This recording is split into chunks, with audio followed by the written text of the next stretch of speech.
الحمد للہ رب العالمین الصلاۃ والسلام علی خاتم النبیین وعلی آلہ وصحبہ اجمعین اما بعد فاعوذ باللہ من الشیطان الرجیم بسم اللہ الرحمن الرحیم قال اللہ تعالی فی سورۃ آل عمران فیہ آیات بینات مقام ابراہیم ومن دخلہ کان آمنا وَلِلَّهِ عَلَى النَّاسِ حِجُّ الْبَيْتِ مَنِ اسْتَطَاعَ إِلَيْهِ سَبِيلًا وَمَنْ كَفَرَ فَإِنَّ اللَّهَ غَنِيٌّ عَنِ الْعَالَمِينَ۔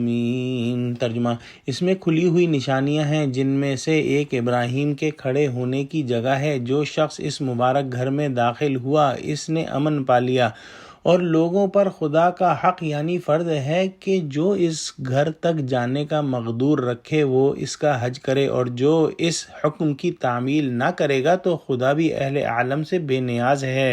اللہ سبحانہ و تعالی نے شروع سے ہی خانہ کعبہ کو ظاہری و باطنی، حسی اور معنوی برکات سے معمور کیا ہے اور سارے جہان کی ہدایت کا سرچشمہ ٹھہرایا ہے۔ روئے زمین پر جس کسی مکان میں برکت و ہدایت پائی جاتی ہے اسے بیت المقدس کا ایک عکس اور پرتو سمجھنا چاہیے۔ یہیں سے حضور صلی اللہ علیہ وآلہ وسلم کو اٹھایا، جو کہ دونوں یعنی انسان اور جنوں کے لیے ہادی ہیں۔ مناسک حج ادا کرنے کے لیے سارے جہان کو اسی کی طرف دعوت دی۔ عالمگیر مذہب اسلام کے پیرووں کو مشرق و مغرب میں اسی کی طرف منہ کرنے کا حکم دیا جب وہ نماز پڑھیں۔ اس کے طواف کرنے والوں پر عجیب و غریب برکات و انوار کا اضافہ فرمایا۔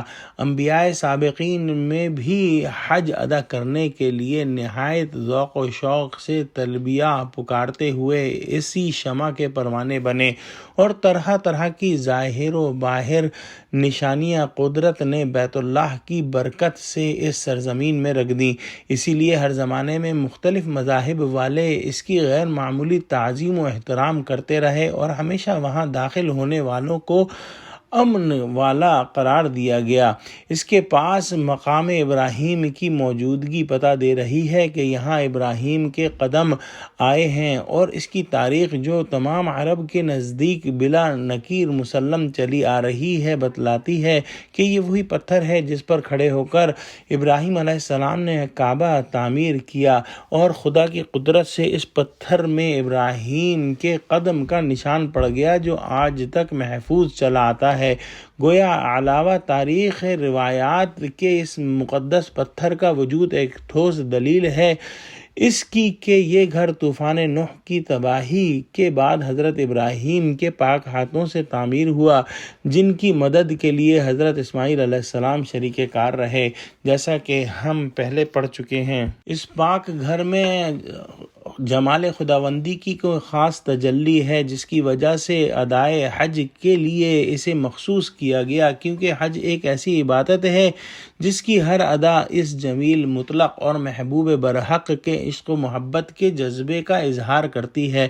بس ضروری ہے کہ جسے اس کی محبت کا دعویٰ ہو اور بدنی و مالی حیثیت سے بیت اللہ تک پہنچنے کی قدرت رکھتا ہو، کم از کم عمر میں ایک مرتبہ دیار محبوب میں حاضری دے اور دیوانہ وار وہاں چکر لگائے۔ جو شخص اسلام کا دعوے دار تو ہو لیکن اتنی تکلیف اٹھانے سے بھی انکار کر دے کہ وہاں جائے اور حج کرے تو سمجھ لو کہ جھوٹا عاشق ہے۔ اختیار ہے جہاں چاہے دھکے کھاتا پھرے، خود محروم و محجور رہے گا۔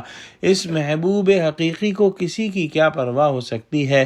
کوئی یہودی ہو کر مرے یا نصرانی ہو کر اس کا کیا بگڑتا ہے؟ اس گھر میں چرند پرند، انسان اور شجر سب محفوظ ہیں۔ یہاں پر کسی کو مارنا جو ہے وہ جائز نہیں ہے، اور اس کی برکتیں جو ہیں جیسے بیان ہوا بے انتہا ہیں۔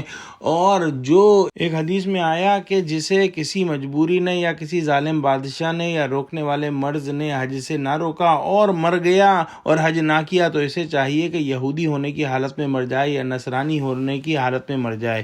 دعا کرتے ہیں کہ اللہ ہم کو قرآن کا فہم عطا فرما اور ہم کو مکہ معظمہ لے جا اور ہم کو حج عمرے کی سعادت نصیب فرما۔ آمین۔ وآخر دعوانا الحمد للہ رب العالمین۔ السلام علیکم ورحمۃ اللہ وبرکاتہ۔